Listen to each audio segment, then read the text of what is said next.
अगर आप इस समय कहते हैं कि Karim Benzema is the best striker in world football, तो मैं आपसे सहमत हूँगा और काफ़ी सारे लोग आपसे सहमत होंगे।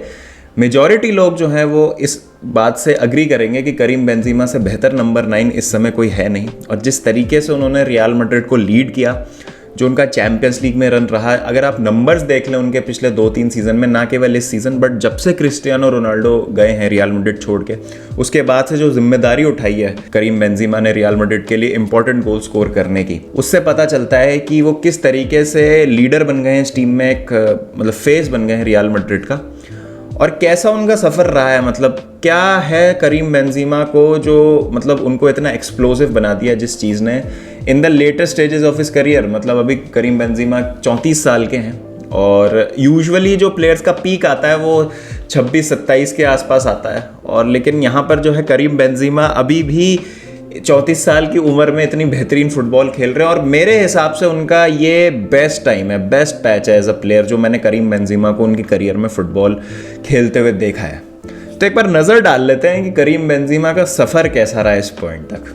तो करीम बेंजिमा की शुरुआत हुई थी लीग में, तो लीग में वो लियों के लिए खेले, लियों के लिए उन्होंने अपना चालू किया करियर। तो करीम बेंजिमा 2004 में नज़रों में आए वर्ल्ड फुटबॉल में, जब उन्होंने अंडर 17 यूरोपियन चैंपियनशिप जीती फ्रांस के साथ। और क्लास ऑफ 87 कहा जाता है इन 3-4 प्लेयर्स के ग्रुप को, जिसमें करीम बेंजिमा, हातिम बेन अरफा, समीर नाजरी और जेरेमी मेनेस थे। ये सारे ही प्लेयर्स 1987 में इनका जन्म हुआ था। और इन प्लेयर्स की बदौलत फ्रांस जो है वो अंडर 17 का यूरोपियन चैंपियनशिप जीती थी 2004 का। तो काफ़ी नाम हो गया था करीम बेंजिमा का उस समय फ्रांस में, और उसकी वजह से उनको 2 सीज़न बाद लियों की जो सीनियर टीम थी उसमें प्रमोट किया गया। और अगर हम लीग की बात करें तो लियों ने अपनी हिस्ट्री में 7 लीग टाइटल जीते हैं, जिसमें से 7 उन्होंने लगातार जीते थे 2001-2 सीजन से लेके 2007-8 सीजन, जिसमें एक यंग करीम बेंजिमा का काफ़ी इंपॉर्टेंट रोल था, जिन्होंने 2004 से लेके 2009 तक अपनी फुटबॉल लियों के लिए खेली। और एक बड़ा इंटरेस्टिंग वाक्य है कि 2008 में बार्सिलोना ने साइन करने की कोशिश करी थी करीम बेंजिमा को लियों से।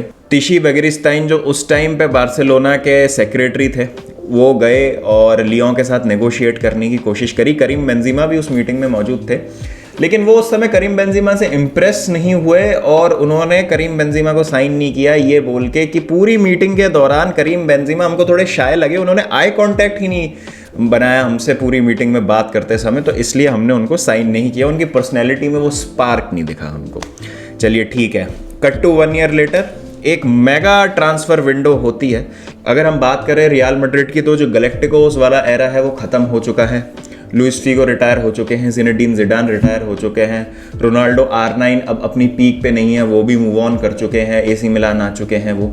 राउल भी जो हैं वो हैं अभी रियल मैड्रिड में, लेकिन वो भी अपने प्राइम को पार कर चुके हैं। तो टीम अब एक ट्रांजिशन में है और उनको एक नए सेट ऑफ प्लेयर्स की ज़रूरत है जो इस टीम को आगे लेके जाएंगे। तो बीच में एक कोशिश करती है छोटी सी रिवाइवल की रियल मैड्रिड, जहां Wesley Sneijder, Arjen Robben, Rafael van der Vaart जैसे प्लेयर्स को साइन किया जाता है, मैट ज़ेल्डर वगैरह आते हैं, लेकिन कुछ भी काम नहीं करता है रियल मैड्रिड के लिए उस बीच में। तो फ्लोरेंटिनो पेरेस थोड़ा सा अग्रेसिव होते हैं 2009 की समर में, और एक मेगा ट्रांसफ़र विंडो होती है जिसमें आपके करंट बैलन डोर होल्डर क्रिस्टियानो रोनाल्डो को लाया जाता है मैनचेस्टर यूनाइटेड से। प्रीवियस ईयर के बैलन डोर विनर 2007 में जो बैलन डोर जीते थे काका, उनको लेके आया जाता है AC मिलान से। ज़ाबी अलोंसो जो उस time arguably was considered as one of the best midfielders in the world, Liverpool से उनको खरीद के लाया जाता है। और 35 मिलियन में खरीद के लाया जाता है करीम बेंजिमा को लियों से। अब 2009 में अगर कोई टीम 35 मिलियन खर्च करके किसी प्लेयर को लाती है तो भाई आईब्राउज आपकी रेज होंगी, आपको लगेगा भाई ये इतना सारा पैसा लेके आप किसको साइन कर रहे हैं। लेकिन क्योंकि रोनाल्डो, काका और ज़ाबी अलोंसो को भी साइन कर लिया गया था उस टाइम, और वो इतने बड़े स्टैचर के प्लेयर थे, ऑलरेडी करीम बेंजिमा से ज़्यादा स्टैब्लिश थे टीम में, उस वजह से करीम बेंजिमा पे उतनी नज़र गई नहीं। और ये था कि एक रियल मैड्रिड ने स्ट्राइकर साइन किया है। अब हम आते हैं 2010-11 सीजन में, जब जोसे मरीनियो को मैनेजर बनाया जाता है रियल मैड्रिड का। यहाँ पर करीम बेंजिमा काफ़ी स्ट्रगल कर रहे हैं अपनी टीम में जगह बनाने के लिए। फर्स्ट टीम फुटबॉल उनको ज़्यादा मिल नहीं पा रही है। क्यों? क्योंकि गुंजालो हिग्वाइन जो है वो काफ़ी अच्छा खेल रहे हैं, और गुंजालो हिग्वाइन इस समय मेन स्टार्टर हैं रियल मैड्रिड के लिए। और इस तरीके का भरोसा, और मतलब सिचुएशन इतनी ज़्यादा ख़राब है कि गुंजालो हिग्वाइन को अब बैक इंजरी हो जाती है, जिसकी वजह से वो एक major part of that season ही मिस। और करीम बेंजेमा जो कि पूरे फिट हैं, उन पे भरोसा नहीं कर रहे हैं जोसे मरीनियो, और इमैनुअल एडेबायोर को लेके आ जाते हैं वो टॉटनहम हॉटस्पर से on a short term loan, और उनको खिलाते हैं बाकी का सीजन। तो करीम बेंजेमा को काफ़ी स्ट्रगल करना पड़ रहा है। एक पोस्ट मैच इंटरव्यू में ये तक बोल दिया था जोसे मरीनियो ने कि Karim Benzema is a talented striker, लेकिन ही मिसेज अ स्पार्क। बहुत ज़्यादा हमको एक स्पार्क वाले स्ट्राइकर की ज़रूरत है, इतने से काम नहीं चलेगा, हमको एक ऐसा स्ट्राइकर चाहिए जो और ज़्यादा लेकर आए टेबल पे और ज़्यादा हमको प्रोवाइड करे in terms of goal threat. तो ये सुन के मतलब कोई भी जो फुटबॉलर है या कोई भी मतलब एक आम इंसान होता है वो डीमोटिवेट हो सकता है, वो सोच सकता है यार मेरे को तो पब्लिकली थ्रैश कर दिया, मेरे को तो इतना ज़्यादा क्रिटिसाइज कर दिया। और 2010 में पहली कंट्रोवर्सी निकल के आती है करीम बेंजेमा के करियर में।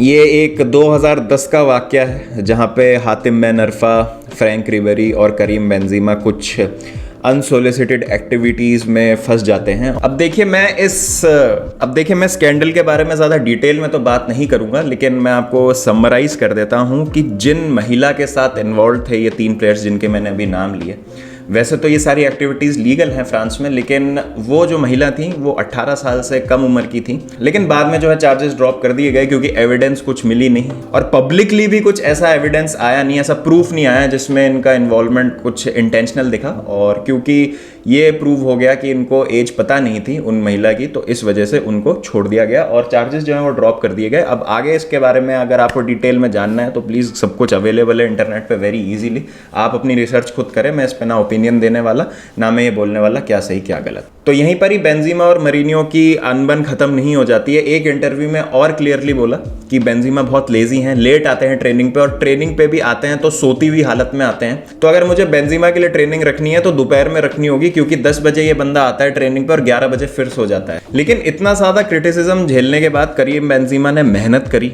और बहुत अपना गेम इंप्रूव करने की कोशिश करी, अपने ट्रेनिंग मेथड्स पे ध्यान दिया, अपनी वर्क एथिक को सुधारा, और जिसका रिजल्ट उनको मिला 2010-11 सीजन में उन्होंने 48 अपीयरेंसेस में 26 गोल और 9 असिस्ट स्कोर करे, और अपना गोल आउटपुट दिखा के ये साबित किया कि वो टैलेंटेड फुटबॉलर तो हैं ही, बट एक एसेट साबित हो सकते हैं अपनी टीम के लिए अगर उनको सही से यूज़ किया जाए। और उन्होंने कुछ हद तक जोसे मरीनियो का भी परसेप्शन चेंज किया अपने बारे में, क्योंकि वो काफ़ी फिर मेहनत करने लगे ट्रेनिंग में, और जो क्रिटिसिज्म था सही मिल रहा था उनको क्रिटिसिज्म, क्योंकि कुछ ओकेजन्स पे काका ने भी उनको क्रिटिसाइज किया था कि करीम बेंजेमा बहुत कुछ कर सकते हैं, वो बहुत बड़ी बड़ी चीज़ों के लिए केपेबल हैं, लेकिन वो शायद उस लेवल पे परफॉर्म कर नहीं रहे हैं जितना उनका पोटेंशियल है। अब उसके बाद करीम बेंजेमा को इसलिए स्पॉटलाइट नहीं मिल पाई कभी भी, इवन गोंजालो हिग्वाइन के जाने के बाद भी, क्योंकि it was all about Cristiano Ronaldo. और क्रिस्टियानो रोनाल्डो की अगर हम बात करें या फिर हम किसी भी नेचुरल गोल स्कोरर की बात करें, अगर आपको एक मेन मैन बनाना है अपनी टीम में तो दूसरे फॉरवर्ड का सेकंड फिडल खेलना बहुत ज़्यादा ज़रूरी होता है। ये आपको through out the footballing history बहुत अच्छे एग्जांपल्स मिल जाएंगे इसके। अगर हम आर्सेनल में बात करें तो थेरी ऑनरी के साथ डेनिस बर्गकैम्प वो रोल प्ले करते थे। अगर हम एसी मिलान की बात करें तो आंड्रे शेवचेंको के लिए हर्नन क्रेस्पो और फिलिपो इंजागी वो रोल रोटेशन में प्ले किया करते थे। अगर हम मेसी की बात करें पेप गार्डियोला के अंडर, तो पहले सैमुअल एटो ने वो रोल प्ले किया, उसके बाद डेविड विया ने वो रोल आके प्ले किया मेसी के लिए। तो इस तरीके के जो एक सेकंड फिडल है उनका रोल बहुत क्रूशल होता है। सॉन और केन की बात करें, सॉन ने इस सीजन आउटस्कोर किया है केन को, लेकिन केन जो है कंसिस्टेंटली टॉप स्कोरर बनते आ रहे हैं प्रीमियर लीग चार्ट्स में, हमेशा टॉप 3 टॉप 4 में रहते हैं, बहुत सारे गोल्डन बूट जीते हैं, वो सिर्फ सॉन की वजह से। अगर सॉन उस तरीके का आउटपुट नहीं देंगे केन को तो केन शायद उतने गोल स्कोर नहीं कर पाएंगे। सेम चीज लिवरपूल में, अगर रॉबर्टो फर्मिनो अब सेल्फलेस नहीं खेलेंगे तो शायद मोहम्मद साला और सादियो माने इतने गोल नहीं मार पाएंगे। तो सेम रोल जो है वो करीम बेंजेमा अदा कर रहे थे क्रिस्टियानो रोनाल्डो के लिए। और क्रिस्टियानो रोनाल्डो को अगर आप देखें गेम तो स्टार्ट वो लेफ्ट से करते थे, लेकिन उनकी एक टेंडेंसी थी कि वो डायरेक्ट अप्रोच रहती थी उनकी गोल में। और रोनाल्डो का बेस्ट गेम ही वही है जब उनको आप फ्रीडम देंगे उनके हिसाब से खेलने के लिए, फाइनल थर्ड में ऑपरेट करने के लिए। ऑफन ऐसा होगा कि क्रिस्टियानो रोनाल्डो जो है अपनी स्ट्राइकर्स की रनिंग लाइंस को बीट करके मेन मैन बन जाएंगे, सेंटर फॉरवर्ड बन जाएंगे, जिसकी वजह से वो इतने सारे गोल स्कोर करने में कामयाब रहे। और उसकी वजह से करीम बेंजेमा को या तो नंबर 10 की पोजीशन ऑक्यूपाई करनी पड़ती थी पीछे, या फिर उनको लेफ्ट में ड्रिफ्ट होना पड़ता था लिंकअप प्ले बनाने के लिए। बहुत बार ऐसा होता था कि करीम बेंजेमा को अपनी बैक टू गोल करके खेलनी पड़ती थी, जिससे वो अपने अराउंड जो विंगर्स हैं जैसे क्रिस्टियानो रोनाल्डो या गैरेथ बेल हैं उनको गेम में ला पाए। तो एक फॉरवर्ड का सेल्फलेस होना बहुत ज्यादा जरूरी है अगर आपको एक लीथल गोल स्कोरिंग कॉम्बिनेशन चाहिए। तो करीम बेंजीमा ने किसी भी तरीके की झिझक नहीं दिखाई इस तरीके का रोल प्ले करने में, और रिजल्ट आपके सामने है। चाहे हम 4 चैंपियंस लीग की बात करें 5 सीजन्स में, या जो ला लीगा टाइटल्स जीते रियल मैड्रिड ने, और जिस तरीके के गोल स्कोरिंग रिकॉर्ड बनाए क्रिस्टियानो रोनाल्डो ने, सब में करीम बेंजीमा का एक बहुत ही अंडररेटेड कंट्रीब्यूशन है, जिसकी शायद उतनी बात नहीं होती है जितनी होनी चाहिए। सब कुछ अच्छा चल ही रहा होता है, लेकिन यहाँ पर फिर से एक बहुत बड़ा झटका लगता है करीम बेंजीमा को, जब 2015 में वो एक और स्कैंडल में फंस जाते हैं, इंक्लूडिंग हिम एंड मैथ्यू वेल्बुइना। अब आप सबको पता है कि वो क्या स्कैंडल था, प्लीज़ जाएं, अगर आपको नहीं पता है तो आप उसके बारे में पढ़ सकते हैं। तो मैं उस स्कैंडल की तो बात नहीं करने वाला, मैं ये बात करूंगा कि उसकी वजह से इफेक्ट क्या क्या पड़ा करीम बेंजीमा के करियर में। तो सबसे पहले तो उनको फ्रेंच नेशनल टीम से बाहर निकाल दिया गया। 2016 यूरो से जस्ट पहले ये स्कैंडल निकला था, और 2016 का यूरो अगर आपको याद हो तो फ्रांस में ही हो रहा था। और अगर हम वर्ल्ड कप के बाद बात करें तो शायद सबसे बड़ा इंटरनेशनल कंपटीशन जो खेला जाता है वो यूरो चैंपियनशिप्स ही होती हैं। तो यूरो जो 2016 का था वो फ्रांस में खेला जा रहा था, उसकी स्क्वाड में नहीं लिया गया करीम बेंजीमा को। और करीम बेंजीमा ने भी वो स्टेटमेंट्स दिए कि जब कुछ प्रूव हुआ नहीं है और आप इतना प्रेशराइज होके कैसे मुझे निकाल सकते हैं टीम से। और बहुत कुछ पॉलिटिकल प्रेशर भी वहाँ पर इन्वॉल्व हुआ था। दीडियर डेशॉम्स और करीम बेंजीमा में बहुत अनबन हुई थी, खींचातानी हुई थी, पब्लिकली बहुत खींचा लेतर हुआ था। तो वो सारी चीज़ें सब अवेलेबल है। स्कैंडल क्या है, मैं अगेन मैं नहीं मतलब टाइम देना चाह रहा हूँ उसको फालतू में, मतलब क्योंकि उसमें फिर जो सारा एसेंस है वो ख़त्म हो जाएगा और बात पूरी स्कैंडल पे आके रह जाएगी। तो सबको पता है क्या हुआ था, आप पढ़ सकते हैं, मटेरियल अवेलेबल है इंटरनेट पे, आपको सब कुछ मिल जाएगा। तो प्लीज़ उसके बारे में जाके पढ़ें अगर आपको डिटेल्स चाहिए तो। लेकिन यहाँ पर करीम बेंजीमा के करियर को काफ़ी झटका लगता है, नेशनल टीम के प्रोस्पेक्ट्स को स्पेशली। नहीं उनको लिया जाता है 2016 के यूरो के स्क्वाड में, और 2018 का वर्ल्ड कप भी करीम बेंजीमा इस वजह से मिस कर देते हैं। लेकिन coming back to Real Madrid, उनका जो पार्टनरशिप है क्रिस्टियानो रोनाल्डो के साथ बहुत अच्छा चल रहा है। यहाँ पर 3-पीट कर लिया है रियल मैड्रिड ने। 2018 का जो सीज़न है काफ़ी हाई पे एंड करते हैं रियल मैड्रिड, लेकिन क्रिस्टियानो रोनाल्डो अब यहाँ पर रियल मैड्रिड को छोड़ के जा रहे हैं। 17-18 सीज़न जो है बहुत क्रिटिसिज्म मिलती है करीम बेंजीमा को।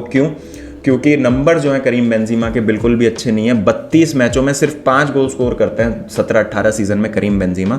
अब यहाँ पर बहुत बड़ा एक डाउट का जो बादल है वो मंडरा रहा है रियल मैड्रिड के ऊपर कि भाई क्रिस्टियानो रोनाल्डो के बाद कौन है जो वो गोल स्कोरिंग की जिम्मेदारी संभालेगा, कौन है वो जो सीजन ऑन सीजन आउटपुट देगा, जो फ्रंट लाइन को लीड करेगा।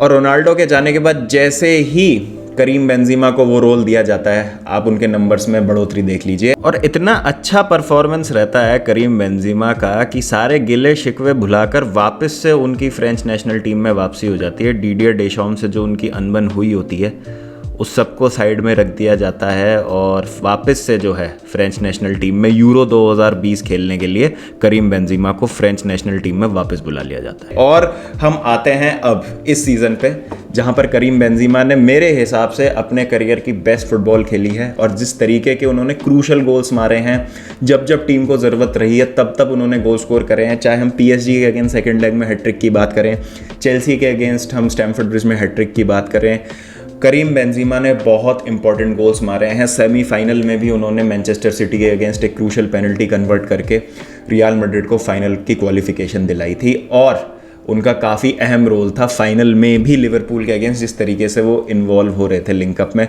जो मैंने सेकंड फिडल की बात करी वो विनीशियस अब प्ले कर रहे हैं बेंजीमा के लिए, जिसलिए बेंजीमा का जो गेम है वो निखर के आ रहा है। लेकिन कितने ही फुटबॉलर हैं ऐसे वर्ल्ड फुटबॉल में जिन्होंने इतने उतार चढ़ाव देखे अपने करियर में, और अब जाके वो best footballers in the world में काउंट हो रहे हैं। बैलन डोर के लिए जो है काफ़ी स्ट्रॉन्ग केस हो गया करीम बेंजीमा का। और मतलब ये हमको बताता है, ये करीम बेंजीमा की जो एक लाइफ स्टोरी है जो मैंने बहुत शॉर्ट में आपको बताने की कोशिश करी है, उससे एक चीज़ साफ हो जाती है कि आपने कभी भी क्रिटिसिज्म्स को नेगेटिवली नहीं लेना है। अगर आपको कोई क्रिटिसाइज कर रहा है और सही बात पे कर रहा है तो एक तो आपको मेहनत करके कम बैक करना है, बाउंस बैक करना है। और भी अगर आपकी लाइफ में कोई दिक्कतें होती हैं तो आपको उससे हताश नहीं होना है, और अपने करियर पे, अपने प्रोफेशनलिज्म पे उसके आपको कोई अफेक्ट नहीं आना चाहिए। तो ये एक बहुत इंपॉर्टेंट चीज़ है जो करीम बेंजीमा को दर्शाती हैं कि कितने ज़्यादा एक अच्छे फुटबॉलर होने के बाद और पीक फिजिकल कंडीशन में होने के साथ साथ मेंटली वो कितने स्ट्रॉन्ग है। तो भाई मतलब बहुत सारी चीज़ें हैं जो ये करीम बेंजीमा के करियर से हम सीख सकते हैं। और आई थिंक बैलन डोर काफ़ी क्लियर है इस बार। तो ला लीगा जीत ली, चैंपियंस लीग जीत ली। आई थिंक अब मतलब इट्स सेफ टू से कि यहाँ पर जो है करीम बेंजीमा का केस बहुत स्ट्रांग हो जाता है। यूएफए नेशंस लीग में भी जो है करीम बेंजीमा का देखेंगे। पिछले साल काफ़ी अच्छा परफॉर्मेंस रहा था। पिछले साल के चैंपियंस हैं यूएफए नेशंस लीग के फ्रांस, और करीम बेंजीमा का उसमें काफ़ी अच्छा परफॉर्मेंस रहा था। अगर इस बार भी कुछ इसी तरीके की परफॉर्मेंस रहती है, वो एकदम ठप्पा लगा देगी कि हाँ भाई यही है बंदा है जो इस समय बेस्ट फुटबॉलर है वर्ल्ड का, और बैलन डोर जो है वो इन्हीं को ही मिलना चाहिए। लेकिन मैं हमेशा मेंटेन किया है कि भाई बैलन डोर जो है वो मतलब ऐसा नहीं होना चाहिए कि जो बंदा बैलन डोर जीता है वो ही उसको कंसिडर किया जाए बेस्ट फुटबॉलर। हाँ, एक ज़रूरी है हमको आइडेंटिफाई करना कि कौन से बंदे को वो अवार्ड दिया जाना चाहिए। लेकिन अगर मैं सिर्फ बेस्ट फुटबॉलर की बात करूँ इस सीज़न, और जो इम्पैक्ट मेरे लिए बहुत इंपॉर्टेंट होता है, मेरे लिए किसी भी प्लेयर को जज करने का सबसे बड़ा इंपॉर्टेंट फैक्टर है इम्पैक्ट। करीम बेंजीमा का जो इम्पैक्ट रहा है वो बहुत ही ज़्यादा काबिल तारीफ है। दो प्लेयर जो स्टैंड आउट करते हैं इस सीज़न रियल मैड्रिड के लिए, वो हैं थिबो कुर्तुआ गोल में और करीम बेंजीमा आगे फ्रंट लाइन में, जिन्होंने रियल मैड्रिड को कैरी किया लिटरली।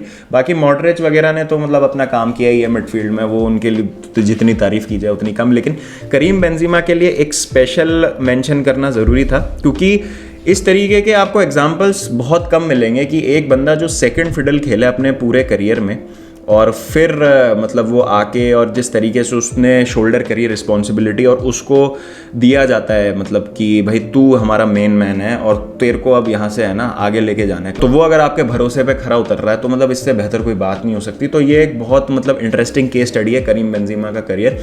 आपको याद हो तो एडन हैजार्ड को खरीदा गया था चेल्सी से क्रिस्टियानो रोनाल्डो के रिप्लेसमेंट के लिए। तो ये था कि एक लाइक फॉर लाइक रिप्लेसमेंट आ जाएगा, एक सुपरस्टार को दूसरे सुपरस्टार से रिप्लेस कर रहे हैं और वहाँ पे करीम बेंजीमा वही रोल प्ले करना कंटिन्यू करेंगे। लेकिन जब दिखा कि भाई एडन हैजार्ड नहीं वर्क कर रहे रियल मैड्रिड के लिए, फिट नहीं हो पा रहे हैं, टीम में नहीं अपनी जगह बना पा रहे, तो करीम बेंजीमा ने अपना हाथ ऊपर किया और बोले कि भाई चिंता मत करो, मैं हूँ यहाँ पर। और देख लीजिए आप, रिजल्ट आपके सामने है। अगर आप भरोसा करते हैं और एक टैलेंटेड फुटबॉलर को फ्रीडम देते हैं और उनकी एबिलिटीज़ पे आप एकदम भरोसा दिखाते हैं, तो भाई आप अच्छे रिजल्ट्स एक्सपेक्ट कर सकते हैं। और वही किया है कार्लो एंचेलोटी ने, और रियल मैड्रिड ने बहुत अच्छा काम किया कि करीम बेंजीमा को रोका है। अगर हम 2009 की जो ट्रांसफ़र विंडो हुई थी रियल मैड्रिड की, उस पर नज़र डालें तो सिर्फ करीम बेंजीमा ही हैं जो अभी तक बने हुए हैं, तो वो उनकी एक लॉन्जेविटी को भी सलाम है। ये 13वां सीज़न ख़त्म किया है करीम बेंजीमा ने अपना रियल मैड्रिड के साथ, तो ये बहुत मतलब इंप्रेसिव चीज़ है कि किस तरीके से करीम बेंजीमा का एवोल्यूशन हुआ है थ्रू आउट हिज करियर। तो ये थी कुछ इंसाइट्स करीम बेंजीमा के करियर में, और जो मुझे लगा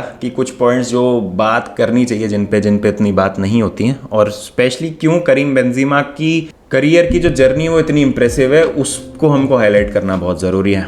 तो गाइज आई होप आपको ये वीडियो अच्छा लगा हो, और मिलते हैं फिर जल्दी नेक्स्ट वीडियो के साथ। फाइनलिसिमा का बिल्डअप करेंगे इटली वर्सेस अर्जेंटीना। जब तक अपना ध्यान रखें, take care and peace out.